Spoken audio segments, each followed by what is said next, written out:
Greetings, everybody. Rajee Narinesingh here. So did you know that I worked at a job for 3 years and I wasn't allowed to use the bathroom? I couldn't use the restroom. Well, they told me because I'm a transgender woman that I would be offensive to the other cisgendered women that worked there. And then they told me I couldn't use the men's room, not that I wanted to, but they told me that I might entice the men and then they could get violent with me. So I know there's some people thinking, oh, what's the big deal? Wrap your mind around this. Think about this. I'm going to work every day, working 8 hours, sitting at my desk. At some point, my bladder is going to want to release. There were days that sometimes my bladder felt like it was going to just bust, that I had to go so bad. Meanwhile, my coworkers around me could just get up, walk across the hallway, and use the bathroom. Think about what that does to somebody. Wrap your mind around that. It affects you mentally, physically, and spiritually. Now, I should have known that it wasn't going to be a bed of roses when I started working there, because during my interview with one of the personnel directors, I had taken the test that they give people and I passed it, so I was qualified to work there. So I walk into the office and sit down, and the first thing he says to me is, "Are those tits real?" I just kind of laughed it off. Listen, I needed a job. At that time, I really needed a job. So I just said, well, I guess they're as real as they're going to get.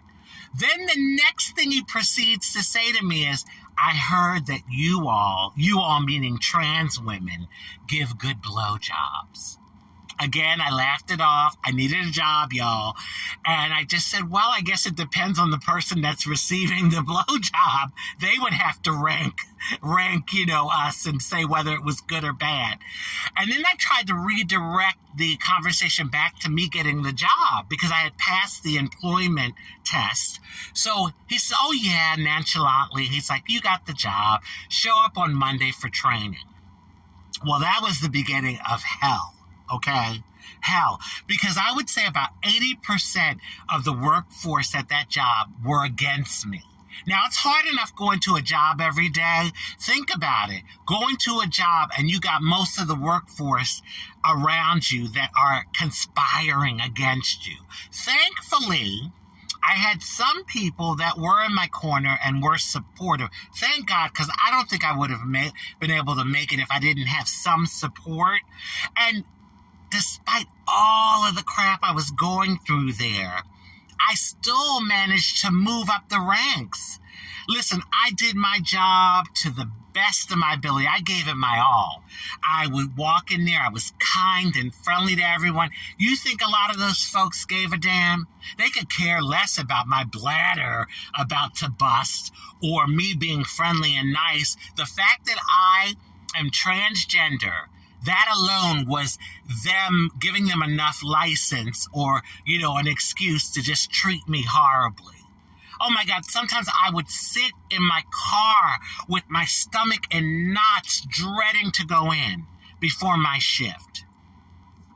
Anyway, I was determined to prove myself.